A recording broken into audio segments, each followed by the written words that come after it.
Begin now. Assalamu alaikum, everyone. My name is Ilya, and I'm the treasurer for the Islamic Society of Edinburgh.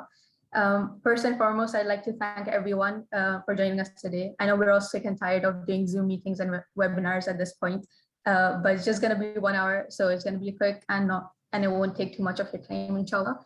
Mashallah, this is our third annual Dispelling Divides discussion in collaboration with the Scottish Ahlul Bayt Society. This event will be recorded and it will also be put on our YouTube page. So don't worry if you have to leave early or if you miss any points. It's all going to be on YouTube.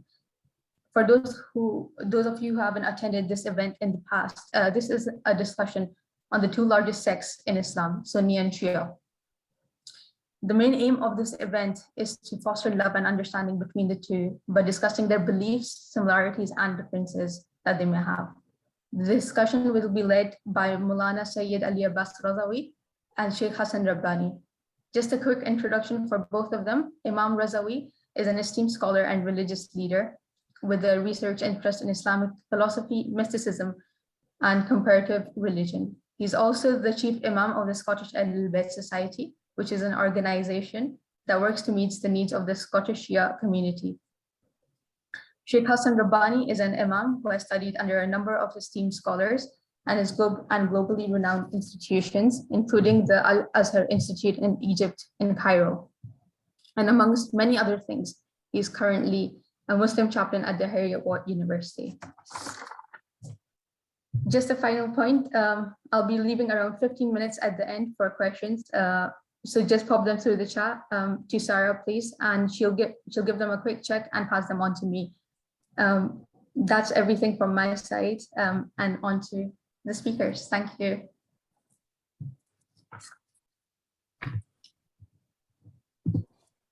Assalamu alaikum wa rahmatullah, Maulana. Alaikum assalam wa rahmatullahi wa barakatuh. Sheikhna, how are you? Good to see you again.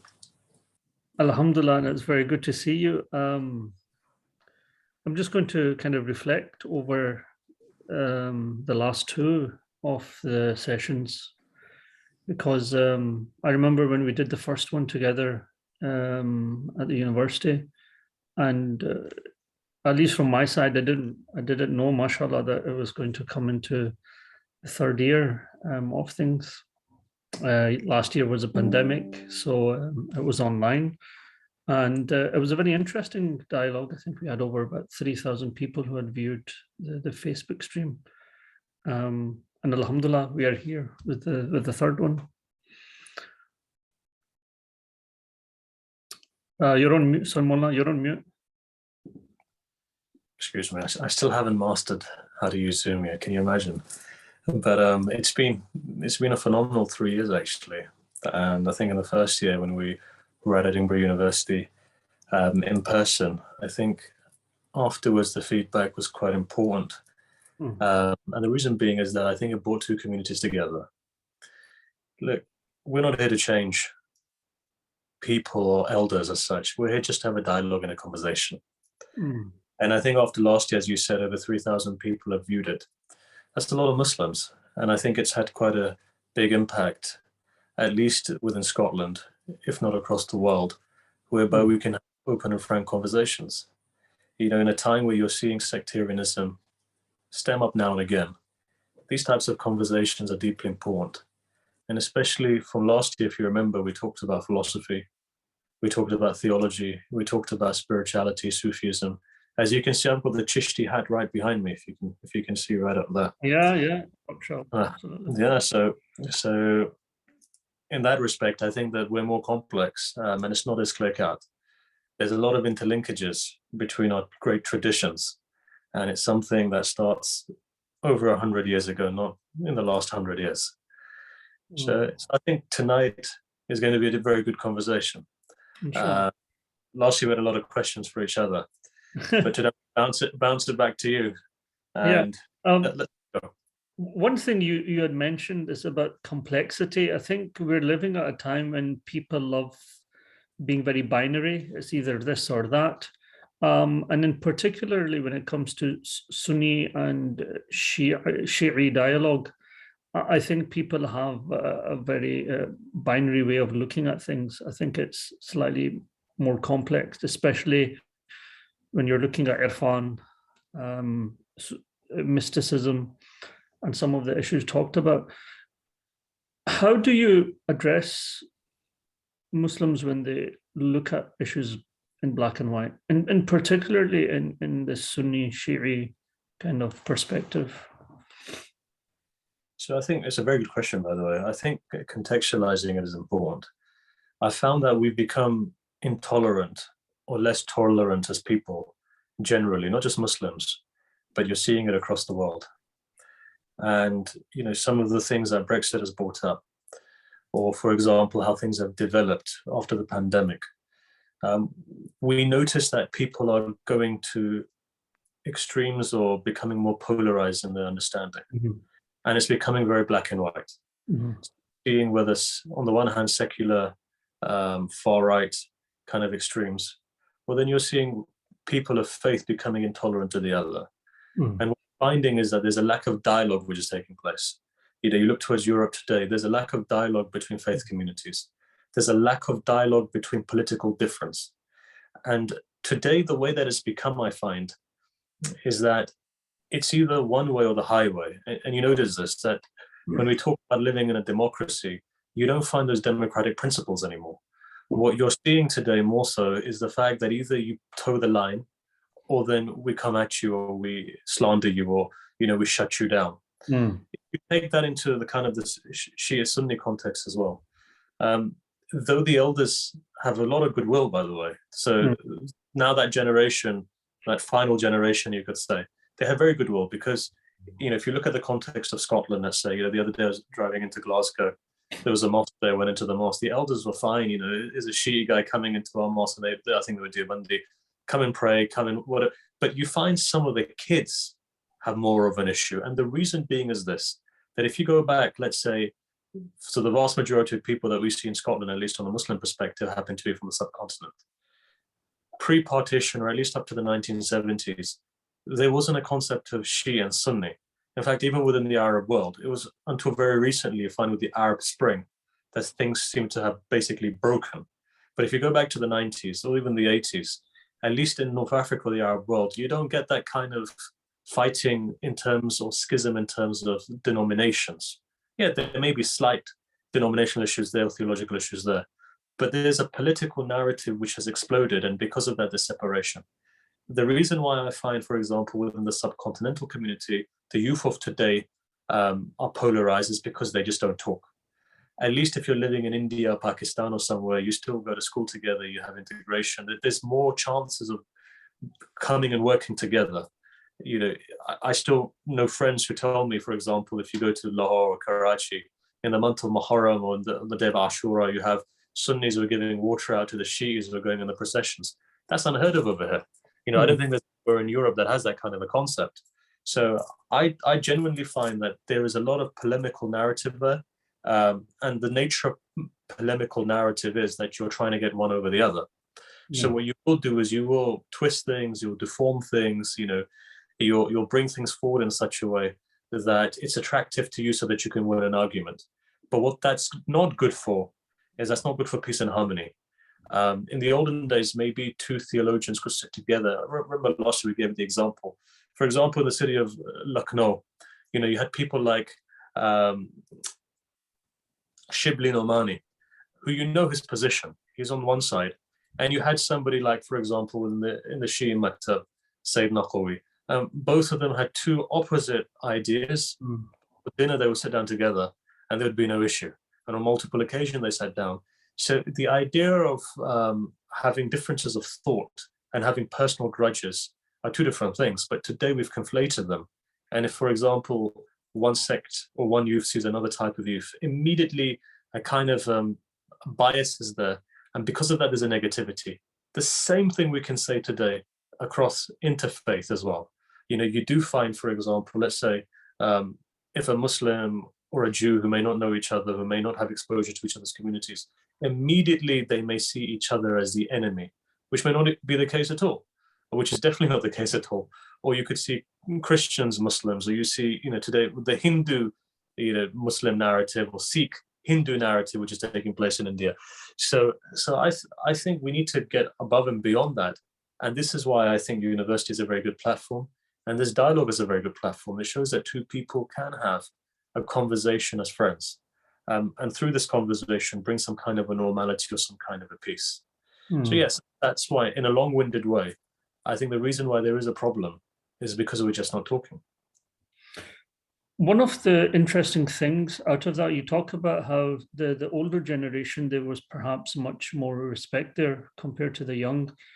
And I'm trying to think that Pakistan is a very special case, I presume, because there's a shared culture and identity. So if you take one example is of the Farsi language, I think if you ask a young Sunni, late teens, what do you think about Farsi or Persian? It would automatically think, oh, it's linked to Iran and it's much more kind of Shi'i. It's not actually. Farsi is highly sophisticated. In fact, today, I don't know why, I've been reading a lot of Amir Khusro, and I came across this very, very beautiful sher that he writes for his Pir Khwaja Nizamuddin, and I'll share it in Farsi.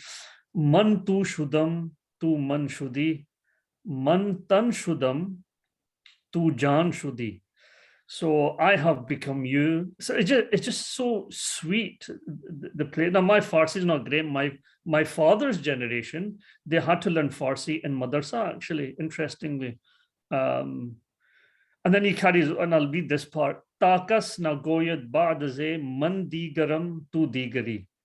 So the idea that we have actually become one. Now, Farsi was such a rich language, and actually in the Persian world, and including India. I mean, Amir Khusro was 13th century. He had survived a Mongol onslaught. His fathers were from Balkh, settles down around Delhi. And it's a language of conversation. It's a language of Sufism. So I think up to my father's generation, they had learned Farsi in the madrasas, in Pakistani madrasas. So there was this kind of, within the Sunni Shi'i circles, there was a very high culture actually there. That, okay, we have these differences, core differences of theology, but let's return from theology to actually our culture, Sher o Shairi, the language, and that's what really brought them. Our generation's been really cut off from Farsi, and you say to a young Sunni guy who is Bayezid Bustami or some of these big names, they absolutely have no idea. So I think this is sadly, I see it's been a big kind of cut off, and it's really pushed some of the young people perhaps away because they just do not understand that type of narrative, or they don't associate themselves as part of that culture. I mean, up until 19th century, Farsi was seen as a sophisticated language, not just a Shi'i language. I mean, this is a ridiculous notion that Farsi is a Shi'i language, but it was a part of the culture. You had to read the Gulistan and the Bustan and all of that. And that's not a world that we're living in, Maulana. So what do we replace that with? That's the question, I guess. But you know what? Everything that you've mentioned makes a lot of sense, because the Farsi language was used as a language of mysticism. It was a language of tasawwuf. It was a language where you could express yourself. In the way that you can express yourself in Farsi, it's difficult sometimes to express yourself in other languages. I hear that the other two languages are probably French and Saraiki. 3 sweet languages, apparently, they say: French, Farsi, and Saraiki. So I think if we are to unite, I think we need to go back to a basis, and that is religions go back to a mysticism. There's a spirituality which is there.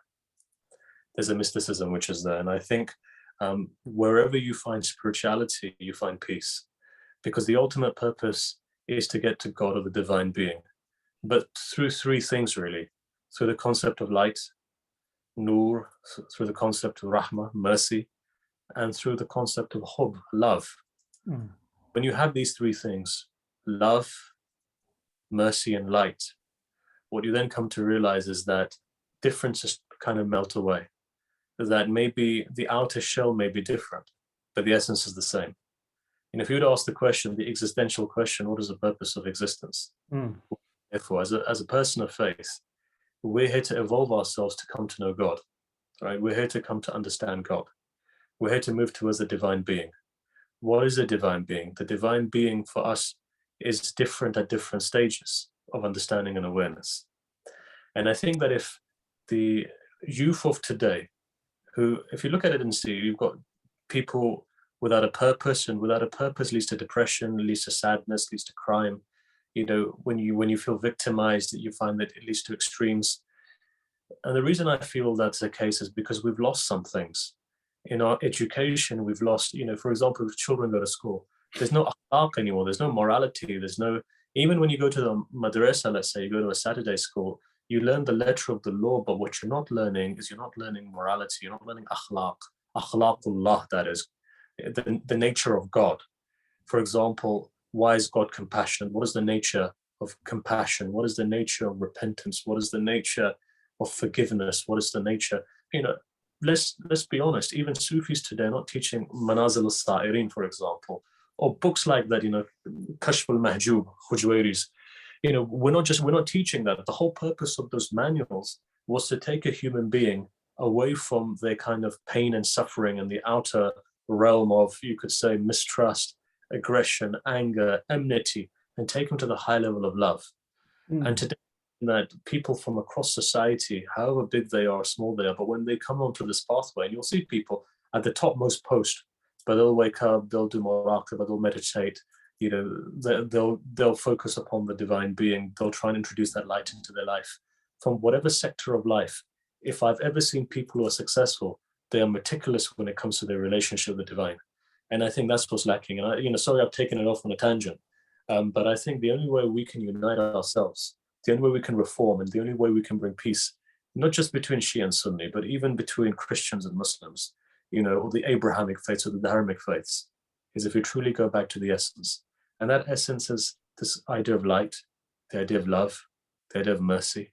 And once we can embody those characteristics of God inside ourselves, then you see that it resonates onto other people. You see that when a person is able to change themselves, then you can see that society around changes as well. So on that basis, look, I've answered 2 questions, so I'm going to ask you a question now. And I'm not counting, by the way. I'm just going to ask you this question. Look, you know, from last year we had a discussion. We came to realize that there's very minute differences. We talked about the concept of ma'soom or mahfuz. We talked about the idea, for example, Imam Ali, according to the Shia, ma'soom. And let's be honest, you believe in the same thing, but the terminology is different. So we define ma'soom as something else. You'll define mahfuz in the same way as we define ma'soom.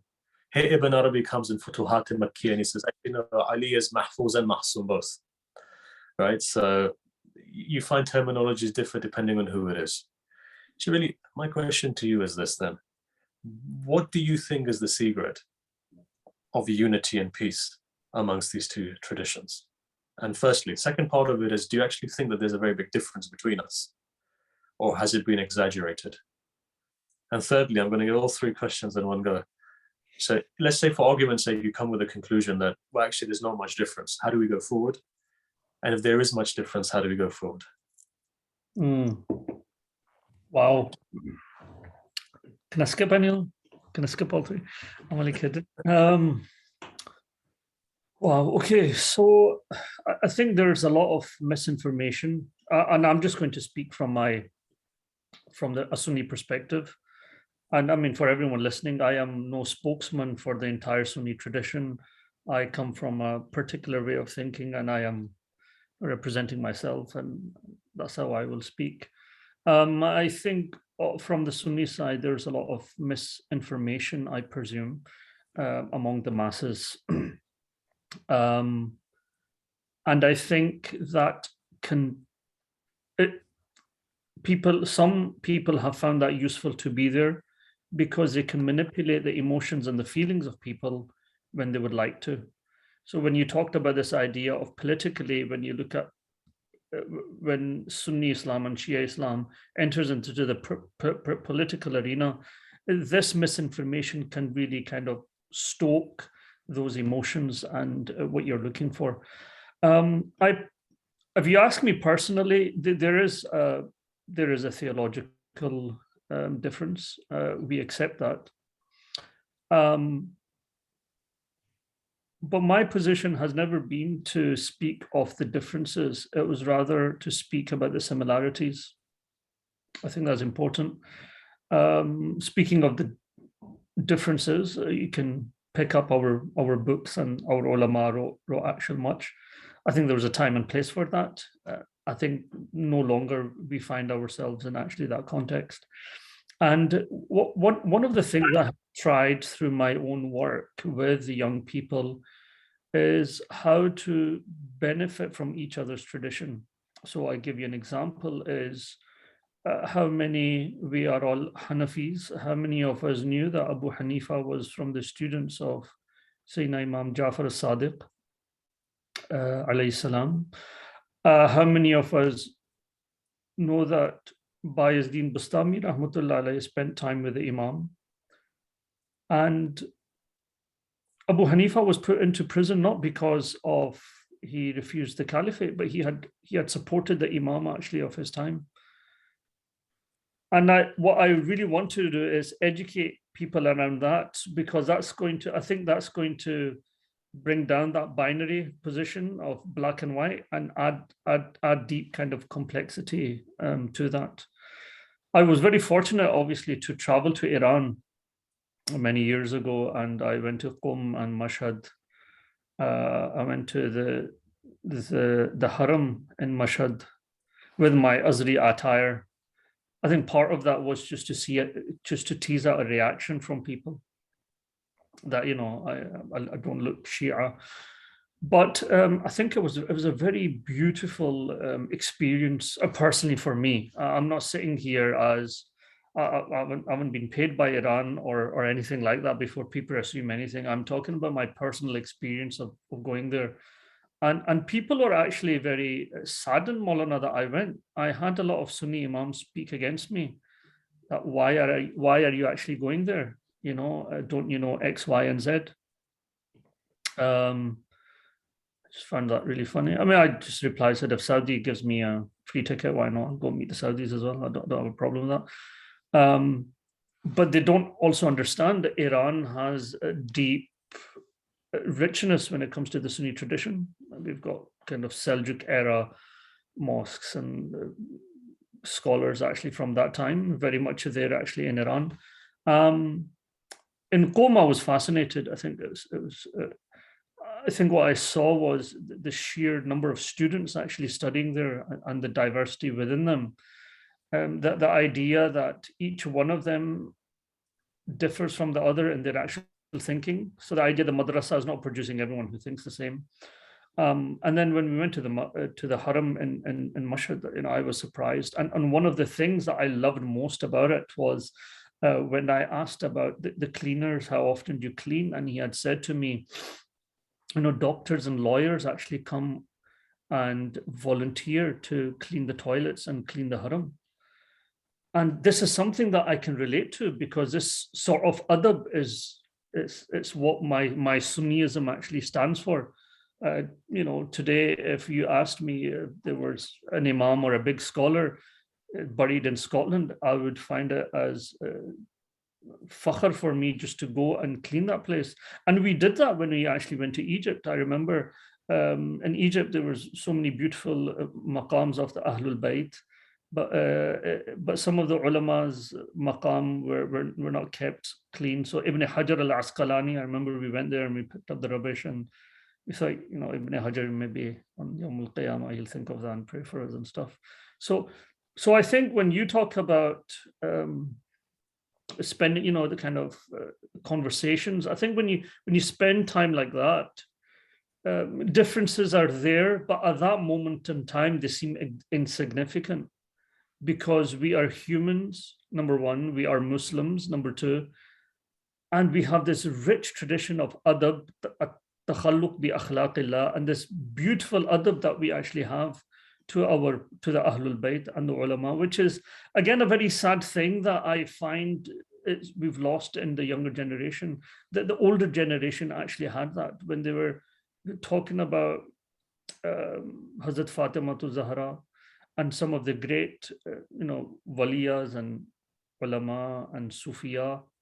You would see a slight reaction in their face changing, meaning, these were very special people. And I think we've lost that. So I think coming back to the idea of adab, I think that's really important. I remember in Mashhad, I was there in the Haram, and I saw the plaque for Allama Sayyid Tabatabai. He's buried there. Do you know that? Yeah, and I was just looking at some of the names, some of the big scholars that didn't. Tabatabai, because I had Allama Tabatabai, I'd studied his tafsir. I stood there like, wow. I mean, he is a very, he's an ocean man, this guy. So, yeah, so, that experience when I came back, it really changes you because you've experienced that lived experience of others. You're no longer reading from books and basing everything actually on hearsay, which is why today I was actually with a friend and I'm going to be very blunt. He goes, "Are you still into that Shia stuff?" I said, "What do you mean by that?" Because you're still talking to them. I was like, yeah, of course. It's not about talking. It's about building deep connection. And he goes, what's the next plan? And I said, yeah, I'll be very honest with you. The next plan for me is to attend the Arba'in. And actually, a couple of days ago, I don't know why, I was Googling from Kufa. It's from Najaf to Karbala. I was actually Googling how many days it takes and how many miles I was actually away. And I said, yeah. And he looked at me and I said, yeah, I would really like to experience that because in all of that, you can, I personally don't disagree with the Arba'in. We have Jalisma when in our Sunni Sufi tradition, when people die, we Jalisma, we do Khatam and on the 40th. But what I want to really experience is the deep love and reverence of the Imams. The idea when people stand on the side and give you water because you're to the Za'irin, because of this adab, maybe their dua will be accepted. This really reminds me of the Salaf, this whole idea of, you talked about muhabba and adab. So I want to bring that back into the young generation, that idea of love and respect. And in my classes, when we look into the lives of the Imams, I mean, you may disagree. We say, they're our Imams. They were Sunni Imams. We love them because I think the 12 Imams, people think they're Shi'i. And I think, no, they're ours. We reclaim them. Them guys think that they love the Imams. No, we love the Imams more than them. And I'll tell you why we love them. And you make these beautiful connections of the ulama, going back to Sayyidina Imam Baqir and Imam Ja'far. And they think, wow, really? Yes. So, yeah, I don't know even if I answered your question, but that's how I feel about it, about coming together. So how do we move forward then? So, bearing in mind that I guess Glasgow is probably one of the most polarized and extreme places in all of the UK in terms of intolerance. How do we move forward to say, actually, no, we can be together and we can go back to a shared heritage? Because, you find sometimes what happens is that, though, as you said, the 12 Imams are found in both. You'll find even the Naqshbandiya, they believe in the 12 Imams. And, you mentioned Iran. You look at more than half of the Sunni scholars, great scholars, they were Iranian. Yes. From Suyuti were the last great. And if you go all the way back, Juwayni, or after him Fakhr al-Razi, or before that, Abu Hanifa as well, other than Malik, but then the rest of them were one by one, they were all Iranian, either in the time of the Seljuks or the Mamluks. And I would say that even after that, even in the time of the Boya, even before that, in the time of the Boya, Ala Boya, you still find that there was great Sunni scholarship which was coming from Iran. And at the same time, that entire region was a hotbed for the development of Sufism. Even up to very recently, if you go to Mashhad, right, you'll see that Qadiriyya is still there. There was the very famous final qutb of the Chashtiya order in Mashhad, Sheikh Nuqudaki Isfahani, who was one of the great mystics. His karamat are very famous. His son died about 10 years ago, so he used to be in Tehran. And even all the ulama of Qom would say, look, if you've got problems spiritually, then go to Miqdadi Isfahani. It was the son of the great Nuqudaki Isfahani. So, you still have a very strong Sufi tradition within the Shi'i school. And you do find a lot of ulama still are not just the school of Irfan, but the school of Irfan is the ulama's tasawwuf. But you still find the traditional tasawwuf, for example, the Khaksar in Iran, the head of that, one of the heads anyways, is actually a scholar. You find, and there's certain orders which you won't find prevalent within the Sunni world. But for example, in fact, the Ni'matullahis you probably know because they're found in Hyderabad. You have the Wahhabiyya orders, you have the Kubrawiyya, say the Wahhabiyya, the Nur Bakhtiyya. So in that respect, there are still quite prominent orders within Iran. But you mentioned a point about Arba'in. As you know, last week I was in Karbala. I messaged you from those praying. Yeah, of course you did. You messaged so I was praying for you there. And on the flight there was a huge group of Sunnis, right? Sure. And they all came from Manchester. So I asked, I said, where are you guys originally from? And they were like, we're from Ahmedabad.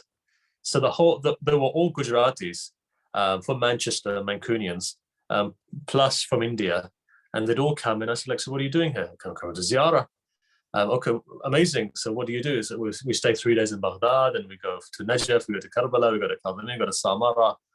And I remember a number of years ago, I actually took a very close friend of mine who was a Sunni, who's a Qadiri, and he went for the walk.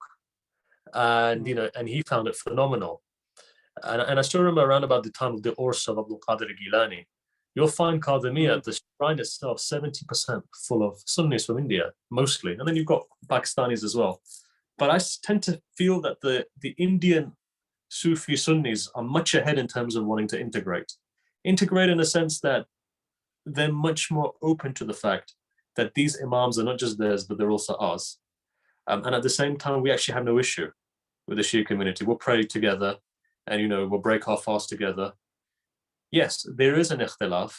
The ikhtilaf is political representation. And in the words of Ibn Arabi, if you break wilaya into 3 parts, you've got wilaya in terms of the spiritual wilaya, you've got wilaya in terms of wilayat ilmi, and then you've got wilaya in terms of siyasi. Sufis believe in 2 out of 3. Shias believe in 3 because they believe in the political wilaya as well. And in fact, not all Shias do, by the way. Not all Shias believe in the political wilaya. Not all of them believe that Imam Ali, in terms of the fact that he was the 4th Khalifa, but they don't believe that the Khilafah itself defines the Imam. They believe the Imam is a mansab which is spiritual, and the Khilafah, to use a philosophical term, is an accident, not in the literal term accident, as an arad, and the spiritual wilaya is what the essence is. So you do have that type of an understanding, and the argument is that if Khilafah was such a big deal, why did Imam Ali wait after the death of Uthman and say, look, I don't want it? The value of this Khilafah is like, the snot that comes out of a camel's nose, for example. If it was really part of it, he would have gone and grabbed it, but he didn't do. So that means that what defines Imam Ali is not politics. And this is why actually the essence of the Shia denomination, be you Ismaili or Zaydi or so forth, Waqifi, all the different groups that existed, all believe in the idea of Nas, the idea that the Imam is appointed by Allah. And similarly, you have within Sufism, when the Sheikh is appointed afterwards, effectively it's what? Inna alladhina yubayyi'unaka innama yubayyi'una Allah, yadullahi fawqa aydihim. So the ayah is Allah, the selection of God. So I guess in that respect, if we were to just sit down and look at that and just separate for a little while some of the more political angles, there are places where we can actually come together.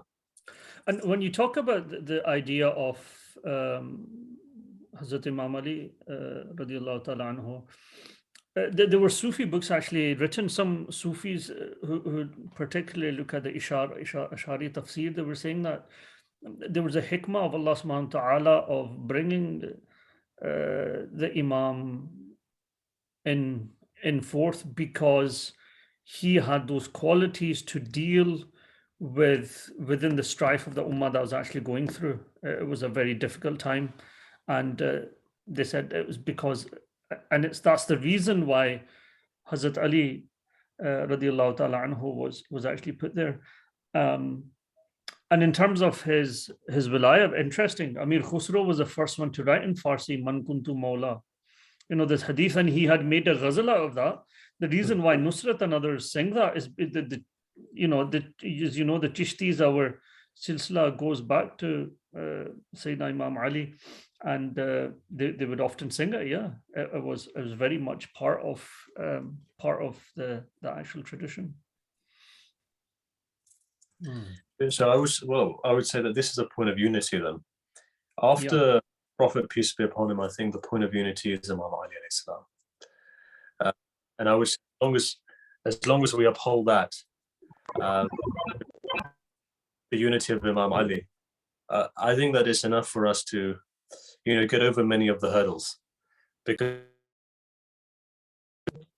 as you mentioned, in terms of the concept of wilayah, we believe both as Shi'is and Sufis or Sunnis and this concept of wilayah. Wilayah itself, the batin of wilayah is Tawheed. Tawheed is a profound understanding of Allah. Tawheed in and of itself, it's really the negation of multiplicity and the movement towards unity. And I find this was always the message of the Sufis. And again, this is a big debate. To this day, a lot of Sufis are claimed by the Shi'is, a lot of Sufis are claimed by the Sunnis. But you know what? I think the very nature, if you look at the kalam of Bahu, or even the kalam of, Lal Shabazz Qalandar, or, even Moinuddin Chashti himself, they label less.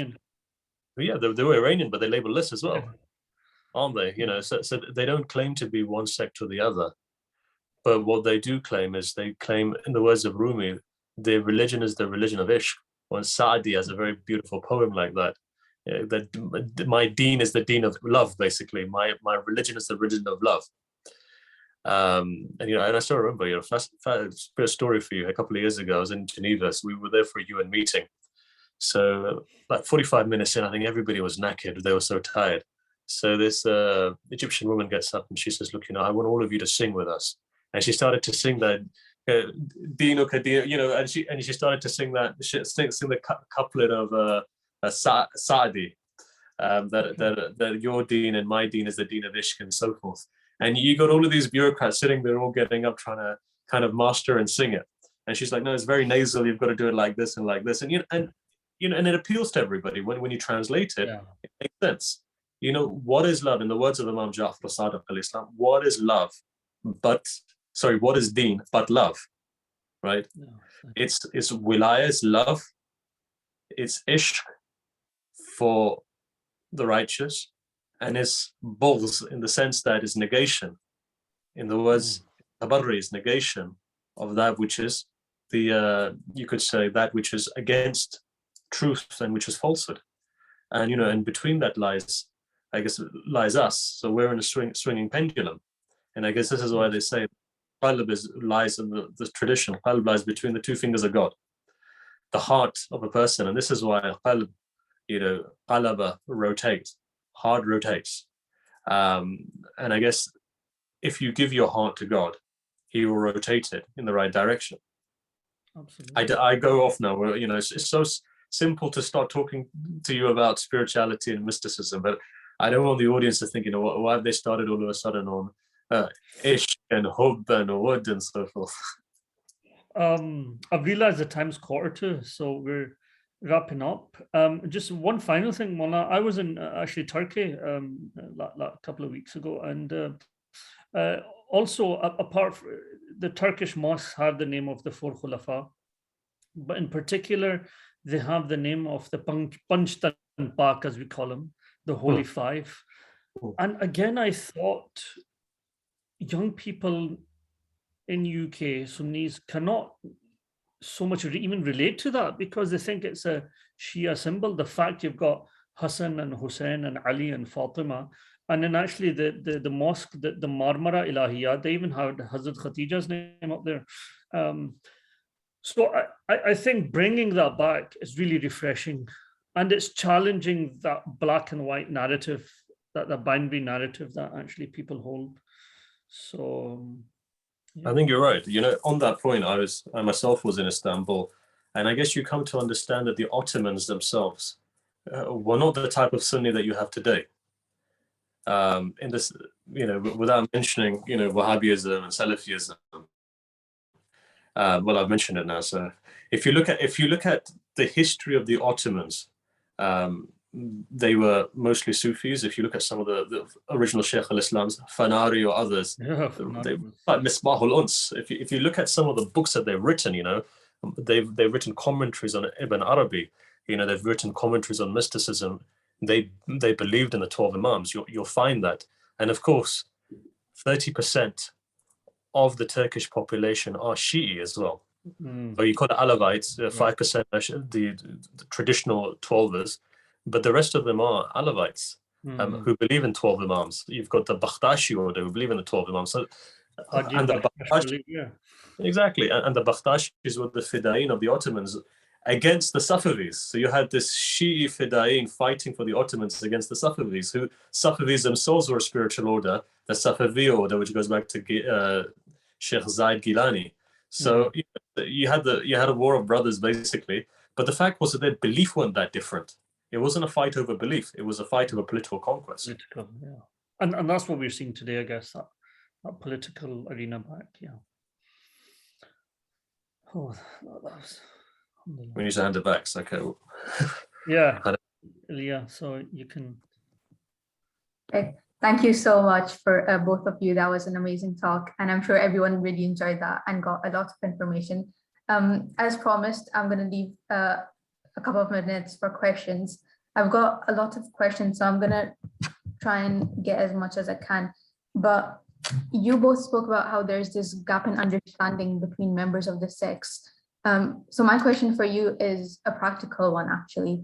Being a 20-year-old or a teenager in this online setting, especially where we have social media and there's so many misconceptions about the other sector, how do I, as a Sunni or Shia Muslim, navigate conversations with the other sector who is not fully aware of how I actually lead my life as a member of that sect? Maulana, تفضل. Sheikh, تفضل. I think that's a very important question. And I think part of what we spoke in the last 15 minutes was try to answer some of those points. I think, Mona said, Deen is love, and that's how I have seen it. So I am not the one who listens to kind of speaker corners and all these kind of debates. I think a lot of them are ego matches. So I think you would, for young people, maybe find a good imam or a sheikh who has a deep hikmah and is a man of tasawwuf, and learn how he's able to navigate. I think these things are not necessarily learned through books, but they're learned through examples that are before us. This is why we have great ulama who passed before us, and we looked to their biographies for this kind of himma. Like I said, I was listening to Amir Khusro, and it's just so beautiful actually listening to that. And that gives me that spiritual energy to continue. And if I may add to that as well, I think that at the level when you're at university, you're 18, 19, 20, and you're finding your own self, I think it's also important to be well grounded in your own faith. So I think first learn about your own faith, and then from the information, the knowledge that you have, you could potentially then help other people to understand, actually, maybe these are certain misconceptions. This is the way that we actually do it. I remember very early on having conversations. Somebody came to me and said, is it true that Shias spit in their food before they eat it? Or that you kill children or take their blood and, put it in your biryani when you serve it on the Day of Ashura? So, it's stuff like that. And you think to yourself, I've never heard this before, kind of thing. And then after that, you're like, and then the conversation then begins. But I think more so patience is important. It's very easy to snap. It's very, for example, a lot of Shias genuinely believe that Sunnis will support Yazid. So they see it as a battle in Karbala between a Sunni and a Shia, Imam Hussein being Shia and Yazid being a Sunni. That's not the case at all. So I think a lot of these misconceptions can be turned over with patience and with proper dialogue. But what's important is that one should be grounded in their own faith. So in no shape or form are we saying you need to assimilate. But I think the most important thing is be grounded in your faith and learn from each other. That there's a lot that you can do just listening to one another. You go back 1,000 years ago to Baghdad, Mu'tazilis and the Ash'ari and so forth. These schools developed because of conversation. They went around at the time of the Prophet. You didn't have all of these schools then. These are interpretations, and they developed. And if you look at the early Mu'tazila, the Ash'ari or the Maturidi, none of them were the same at the beginning, where they developed 50, 60 years onwards. And even today, if you look at, for example, you mentioned Allama Tabatabai, if you look at his tafsir, if you look at the way that he's done it, the methodology he uses is very unique. You don't find similar methodology. So, of course, even with the Quran and Quranic studies, the material is the same that's been given out, but the methodology of the way that you present it changes. And I think in the 21st century, when we have different challenges, we need to, you could say, repackage. And it's like with anything, for example, most of our theological works, especially the sections on ilahiyat, are 500 years outdated. They were writing it according to those situations and circumstances of the time. And today, with the rise of what you're seeing, atheism and so forth, the era of science, the era of evolution, we need an update to some of these theological works for the time and the present that we live in. So I think if we were to just sit down and just work on some of these things, I don't think we'd have time to argue. Thank you so much for that. There's another question by a sister, and she's asking, a lot of Shias use the phrase Ya Ali Madad, and many Sunnis see that as a Shia praying to Imam Ali for help instead of Allah for help. So I wish to know what this phrase actually means in Shia tradition, and how does it actually sit in Sunni tradition? If I was to answer that, that'd be very cliche. So what I'm going to do is I'm going to let my dear Imam Hassan Rabbani answer that, because you know what, he'll answer it from his perspective, which will really cover ours as well. Yeah, I know what you're going. So within traditional Sunni Islam, there was this aspect of wasila and tawassul. So wasila was the idea that, oh God, forgive me for the sake of my good actions. And in Surah Kahf, we find this. So Sunni scholars not only said, base our actions, forgive us for the Prophet sallallahu alaihi wasallam. And you find Imam Malik and their scholars. The second type was, this was wasila, tawassul. The second type was istighatha. And the istighatha was that you're asking help from someone, but essentially it's from Allah subhanahu wa ta'ala. The Sunni position actually has a lot of Quranic ayah and hadith. And one of the hadith that comes to my mind, Sahih hadith, in which the Prophet ﷺ said that when you're in a desert and you're stuck, you shout out, Ya ibad al-Rahman, O the slaves of Allah, where are you? Come and help me. So the idea of Ya, using Ya as a form of help, was actually found there. So Ibn Kathir himself, who is respected with the Sunni and Salafi tradition, he himself says when Khalid bin Walid would go out to fight, his chant was Ya Rasulullah, O Messenger of Allah. So the idea, so to say Ya Ali Madad, it's very wrong to say that it was a Shi'i slogan. It was something that was very present in the Sunni tradition up until the kind of Salafi theology kind of came and dominated for a while. So in the Naqshbandiya, for instance, they would say, Ya Abu Bakr Madad. It's very interesting. The Naqshbandi will say that. The Chishtis and Qadri would say, Ya Ali Madad. And then there's Ya Ghaus Madad. That was another one. Referring to Sheikh Abdul Qadir al-Gilani. I would admit not everyone's comfortable with this, and that is fine.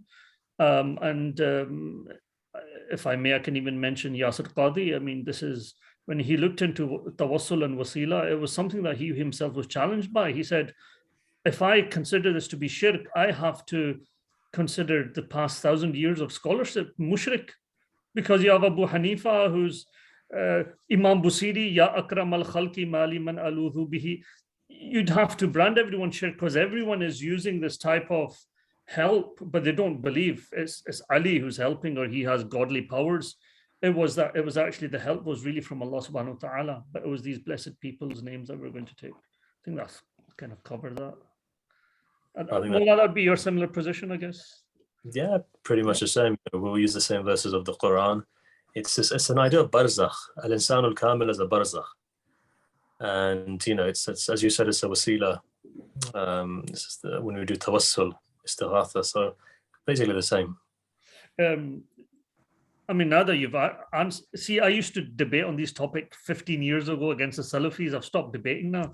But now all of these hadith are kicking into me. Now you've asked. But the hadith of the Sahabi who came to Hajjah for the Prophet, as is mentioned in the Sahihain, he comes, Ya Rasulullah, I have this issue, tell me a dua. And the Prophet says, do this dua. And in the dua says, I take the wasila of inni natawassalu bin Nabi sallallahu alayhi wasallam. I mean, the tradition is expansive when you're actually looking at the issue of wasila. It's quite an interesting misconception. I think a lot of people think by saying Ya Ali Madad, we're just asking directly help from Imam Ali, Allah, which is again fostered by social media and whatnot. I'm just going to take the final question.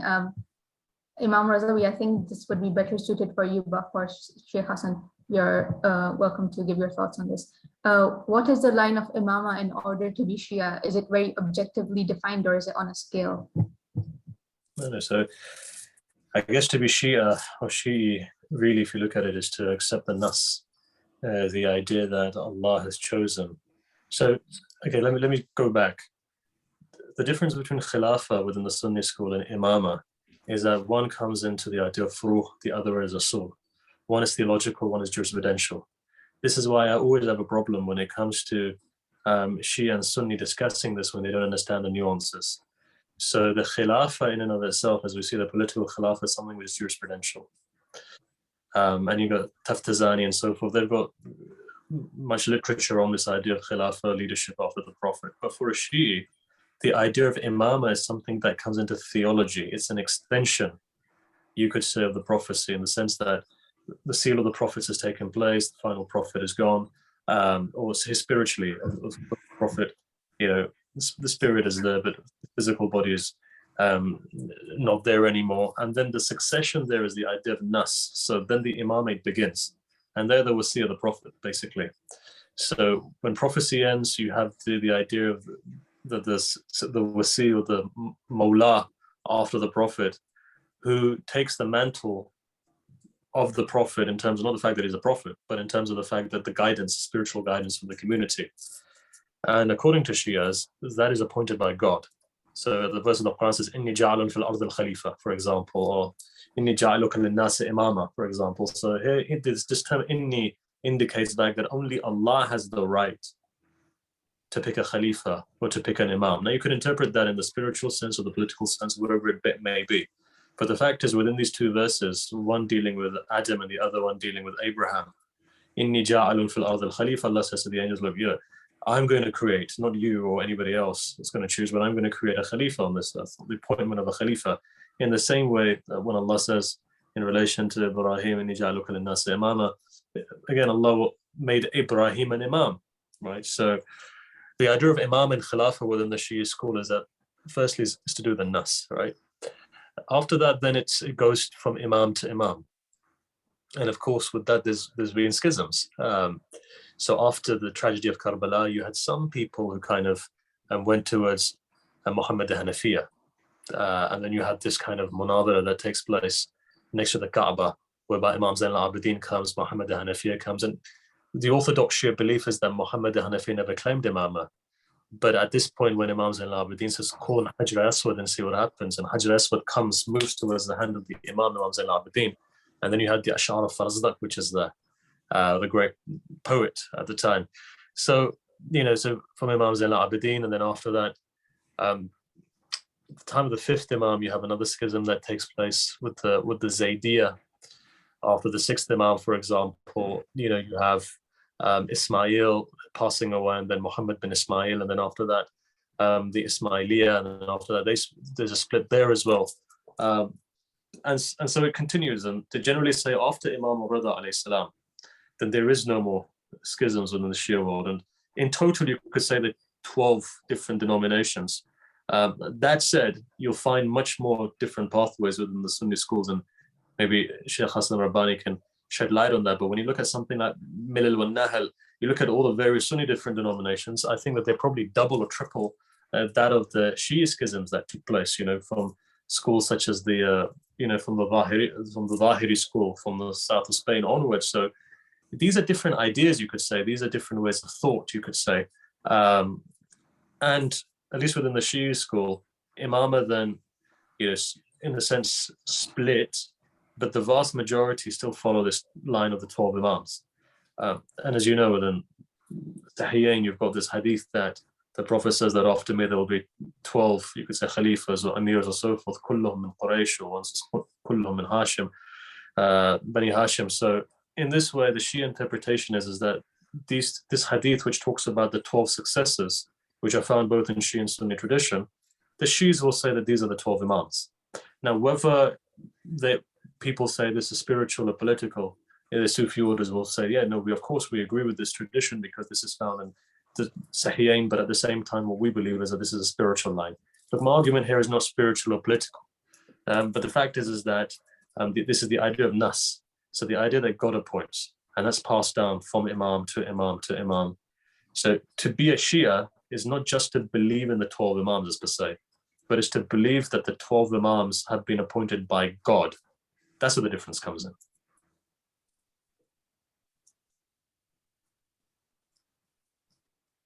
Would you like to add anything to that, Sheikh Hassan? Or? No, I think that's a brilliant explanation. Yeah. Definitely agree with that. Thank you so much. I'm just going to bring it to an end, if that's okay. Thank you both for this discussion, and I hope everyone enjoyed, but more than that, I hope everyone benefited from that, because that's the main aim of this event, to bring everyone together instead of divide us. From the university, I'd like to especially thank both of you for taking your time out of your busy schedule and coming and giving this discussion and helping our audience. I just wanted to quickly mention the volunteer support officer for Diabetes UK, Marie, apologies if my pronunciation isn't the best. Marie McDonald is here with us today as well. They do a lot of work on raising awareness for diabetes in Muslims, and especially in Ramadan. They also have an online course, which is showing on the screen just now, Diabetes and Ramadan. Watch out for their programs on Diabetes UK, and the Islamic Society will also be sharing more information through their Instagram and social media overall. Thank you everyone for coming. That's it from my side. Any last words, Imam Razawi or Sheikh Hassan? So Maulana, were you promising to take me this year? I think we should go for Arba'in. When is it? Which month is it? I think it'll probably be towards the end of September.